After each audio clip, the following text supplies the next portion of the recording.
អាថៈប្រយោជន៍ដើមព្រះក្របឬបន្លាក្រាបដើមព្រះក្របឬដើមបន្លាក្រាបបាទជួយព្យាបាលជំងឺរលាកសន្លាក់ដោយគ្រាន់តែយកស្លឹកទៅបុកឲ្យមាត់ហើយយកទៅបិទនៅកន្លែងឈឺ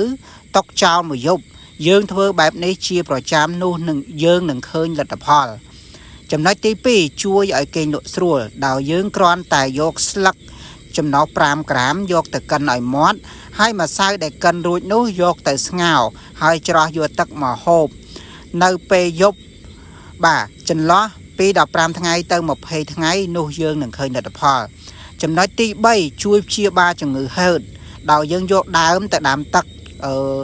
ចំណោះ15មីលីលីត្របាទផឹកក្នុងមួយថ្ងៃ2ដងបាទចំណុចទី4ជួយព្យាបាលជំងឺមាត់ធ្មេញជាពិសេសការឈឺធ្មេញឈឺអញ្ចាញធ្មេញជាដើមដោយគ្រាន់តែយកដើមមកដាំទឹកហើយយកទឹកដែល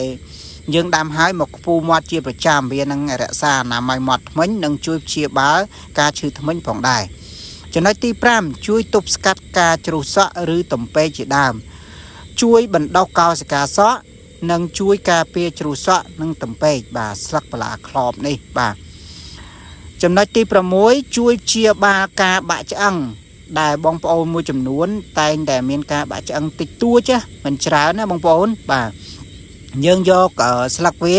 ទៅលាបនៅកន្លែងបាក់ហ្នឹងបងប្អូនអត់មានចាំបាច់អីច្រើនទេស្លឹកហ្នឹងយើងយកទៅញីណាកន្លែងបាក់ហ្នឹងណាបាទហើយចំណុចទី7ជួយព្យាបាលជំងឺទឹកនោមផ្អែមបើសិនជាបងប្អូនគិតមើលនៅក្នុងសរសៃឈាមយើងបើមានកម្រិតជាតិស្ករទាបនោះយើងនឹងល្អដោយគ្រាន់តែយើងយកដើមបន្លាប្រក្របហ្នឹងទៅដាំទឹកចំណោះ30មីលីលីត្រហើយយើងហូបរយៈពេល7ទៅ10ថ្ងៃបាទហូបពេលល្ងាចនិងពេលព្រឹកនោះយើងនឹងឃើញលទ្ធផលចំណុចទី8ជួយព្យាបាលជំងឺលើសឈាមដោយយើងយកស្លឹកហ្នឹងទៅបុកហើយច្រោះយកទឹកមកផឹក15មីលីលីត្រហូបមួយថ្ងៃ2ដងបាទទោះជាយ៉ាងណាក៏បងប្អូនគួរតែពិភាក្សាមួយគ្រូពេទ្យជាមុនសិនផងដែរណាបាទអញ្ចឹងពាក់ព័ន្ធនឹងអត្ថប្រយោជន៍បន្លាប្រក្របហើយនឹងឬក៏បន្លាក្រាបបងប្អូនបានដឹងហើយបាទពាក់ព័ន្ធmedអត្ថប្រយោជន៍អស់ទាំងហ្នឹងហើយបងប្អូនកុំភ្លេច share ចែករំលែកដល់ពុកម៉ែបងប្អូនដែលគាត់មានបញ្ហាសុខភាពដូចខ្ញុំរាប់រៀបខាងលើទាំង8ចំណុចហ្នឹង